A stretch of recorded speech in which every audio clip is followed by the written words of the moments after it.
여호수아서 7장 말씀입니다. 6장부터 이제 이스라엘 백성이 가나안 땅을 정복하는 그런 이야기인데, 6장은 우리가 어제 읽은 대로 가장 관문인 여리고성, 그것은 난공불락의 성이었지만 하나님 말씀에 순종했을 때 그 난공불락의 여리고성이 무너졌습니다.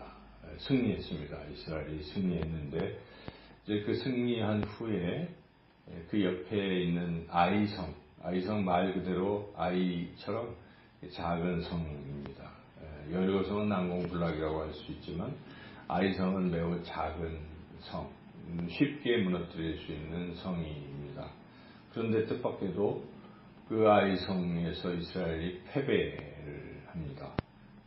그래서 오늘 이 본문을 통해서 전쟁에서 이기고 지는 것은 다 하나님 손에 달려있다 하는 것을 깨닫고, 또 우리가 승리하려면 어떻게 해야 되는가 하는 것을 오늘 또 7장 말씀을 통해서 또 우리가 살펴볼 수가 있습니다. 6장에서의 승리의 비결은 순종, 절대적 순종이라 한다면 7장에서의 승리의 비결은 겸손, 그리고 또 욕심을 버리는 것, 이런 것이라 할 수 있겠습니다.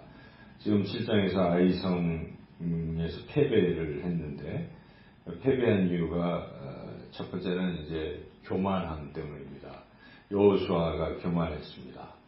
여호수아가 이제 여리고성에서의 승리에 도취해서 이제 아이성 전투할 때는 하나님께 여쭤보지도 않고 그냥 자기 마음대로 독단적으로 사람들을 보내서 정탐을 시키고 사람들 이야기를 듣고 소수 한 3,000명 보내서 패배하는 그런 이야기입니다. 이것은 하나님께 여쭙지 않는 이런 행위는 이게 굉장히 교만한 모습을 드러낸다 볼 수가 있겠습니다. 우리가 어떤 일이든 다 하나님의 뜻을 묻고 하나님께서 기뻐하시는 대로 우리가 순종하고 나아가야 되는데, 하나님께 여쭙지 않고 그냥 자기 생각대로 상식대로 결정하는 일은 잘못된 것입니다. 그렇게 하나님께 여쭙지 않는 이유는 교만하기 때문이죠. 자기가 잘났다고 생각하기 때문에, 자기가 할 수 있다는 생각 때문에 그렇습니다. 그래서 우리는 늘 겸손한 자세로 나는 할 수 없고 하나님이 하십니다 하는 마음을 가지고 하나님께 여쭙고 하나님의 도움을 구하고 이렇게 해야 된다는 것을 우리가 깨달을 수가 있습니다. 여호수아가 이런 이제 패배하자마자 하나님 앞에 엎드려 또 기도를 하는데, 또 기도하는 모습도 자세히 살펴보면 아직까지는 여호수아가 좀 겸손해졌다고 말하기가 쉽지 않습니다. 여호수아가 옷을 찢고 잘못을 머리에 티끌을 뒤집어 쓰고 저물도록 기도를 하는 모습은 일견 겉으로 보기에는 매우 겸손하고 진정으로 죄를 회개하는 듯한 모습이지만, 그가 하나님 앞에 기도하는 내용을 보면 꼭 그런 건 아닌 것 같습니다. 그는 하나님께 어째서 하나님이 우리를 이렇게 인도해서 우리가 이런 처지에 있습니까 하는 식의 기도의 내용, 그것은 곧 하나님께 대한 원망과 불평이죠. 자기가 뭘 잘못해서 했는지에 대한 진정한 반성이 포함된 것이 아니라 하나님이 이렇게 우리를 이렇게 대하십니까 하는 원망입니다. 진정한 기도였다면 하나님, 저희가 교만했고 또 하나님께 여쭙지 않았고 해서 이런 일이 벌어졌사옵니다. 잘못했습니다. 용서해 주십시오 하는 기도가 정상적 기도일 텐데, 하나님이 어찌하여 우리를 이렇게 합니까? 차라리 우리가 건너가지 않고 있었으면 좋을 뻔했습니다. 마치 이스라엘 백성이 출애굽한 뒤에 조금 어려움을 겪자 가데스 바네 앞에서 모세에게 이스라엘 백성이 차라리 우리가 애굽으로 돌아갔으면 좋을 뻔했다 하는 그러한 그 원망 불평의 그런 말과 별 차이가 없어 보입니다. 이렇게 여호수아는 진정으로 회개를 하지 않습니다. 회개하지 않는 기도를 드려서 하나님께서 차라리 그런 기도는 그만해라 이렇게 말씀을 하십니다.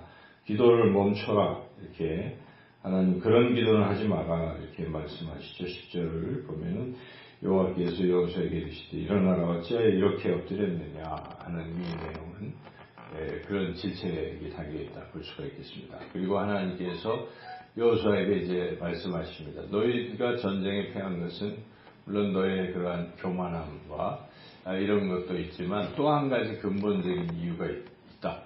그 이유는 이제 두 번째는 욕심 때문에 그렇다 하는 것을 지적하십니다. 그것은 하나님께서 이 여리고 성을 무너뜨리면 그 모든 것은 하나님의 것이니 은과 금, 철 등은 하나님께 돌리고 나머지 것은 다 태우고 없애버려라. 너희들은 아무것도 갖지 말라. 이것이 하나님의 명령이었는데 이들 가운데 아간이라는 자가 그 시날산의 외투가 탐이 나고 또 금덩이 은이 탐이 났습니다. 그래서 그것을 은금은 하나님께 드려야 되는 것이고 시날산의 외투는 태워버려야 되는데 시날산의 외투를 자기가 태우지 않고 가졌던 것, 그리고 하나님의 것을 도둑질해서 자기 땅 속에 묻어둔 이런 죄를 범했습니다. 이 죄의 핵심은 욕심이죠. 그 탐욕입니다. 탐욕 때문에 이러한 죄를 범한 것입니다. 이런 탐욕 또는 이 탐욕은 곧 하나님께 대한 불순종과 하나님의 것을 도둑질하는 죄로까지도 이어지게 된 것입니다. 하나님은 그러한 것을 결코 용납하지 아니하신다 하는 것입니다. 지금 더군다나 이 전쟁을 지금 치르는 이 시작 부분에서 이렇게 하나님 말씀에 불순종하고 이 백성이 부패에 빠지면 이길 수 없는 것이죠. 그래서 하나님께서는 엄중하게 이 죄를 묻습니다. 그래서 아간과 그의 자녀들이 다 아골골자에서 돌에 맞아서 죽게 되는 그런 비참한 운명에 처하게 된 것이죠. 이것은 마치 우리가 신약에서 초대교회가 막 태동하는 그런 상황에 사람들이 다 자기 것을 다 교회 앞에 내어놓고 서로 통용하고 하는 가운데에 아나니아와 삽비라 부부가 안 바친 것이 아닙니다. 바쳤지만 일부를 감추는 이러한 성령을 속이는 죄, 하나님을 속이는 죄를 범하였을 때 그들이 기회를 주었건만 계속 속이다가 결국 둘 다 죽임을 당하는 이런 사건이 있지 않았습니까?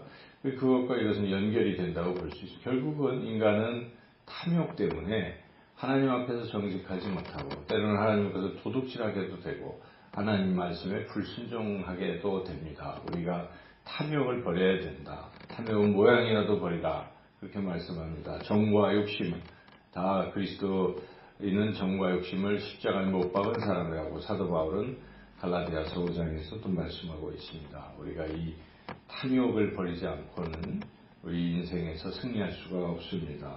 오늘 이 본문을 통해서 두 가지 교훈 우리가 기억해야 되겠습니다.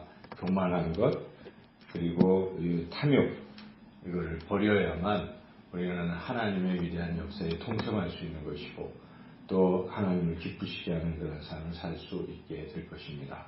오늘 본문 말씀에 특별히 한 가지를 또 깊이 생각해 볼 것이 왜 이 아간이 잘못을 했는데 아간의 자녀들이 무슨 죄가 있다고 같이 죽임을 당했을까 하는 것이죠.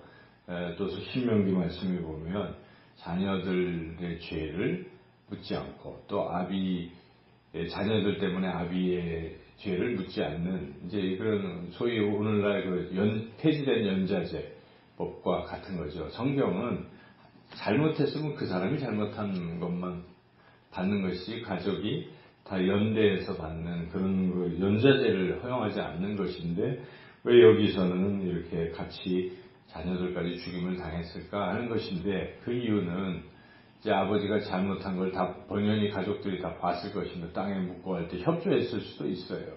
그래서 이것은 같이 공동 범죄를 했거나 또는 그 죄를 계속 묵인하고 했던 그런 부분 때문에 그렇다는 것이죠. 그래서 우리가 죄를 감춰두는 것이 능사가 아닙니다. 공동체가 또 가족이 죄를 범했을 때 그것을 다 지적을 하고 다시는 그런 죄를 범치 않도록 해야 되는데 자꾸 은폐하고 하면 썩습니다. 교회도 썩고 가정도 썩고 나라도 썩는 것입니다. 죄는 죄인 것입니다. 하나님께서 지금 아간의 죄를 드러내셔서 이스라엘의 그 환부를 치료하시고 승리로 이끌어 가시는 것처럼 우리도 때로는 이런 잘못에 대해서 솔직히 다 드러내고 진정으로 회개할 때 우리는 하나님 놀라운 역사를 경험할 수 있게 된다는 것이죠. 한국 교회가 이런저런 잘못될 때 진정으로 하나님 앞에 토설하고 회개하고 돌이키는 것이죠.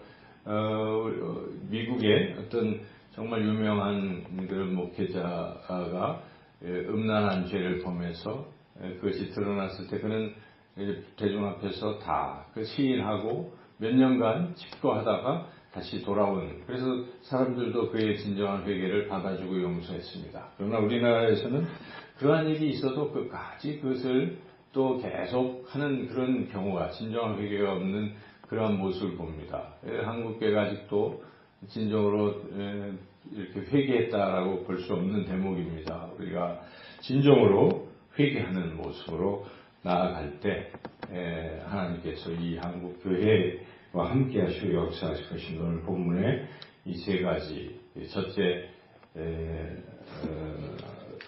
겸손한 것, 둘째 욕심을 버리는 것, 셋째 진정으로 회개하는 그러한 모습으로 나아가서 주님께서 우리와 함께 하시며 주님의 위대한 역사에 동참하시는 저와 여러분 모두가 되시기를 주님의 이름으로 축원합니다.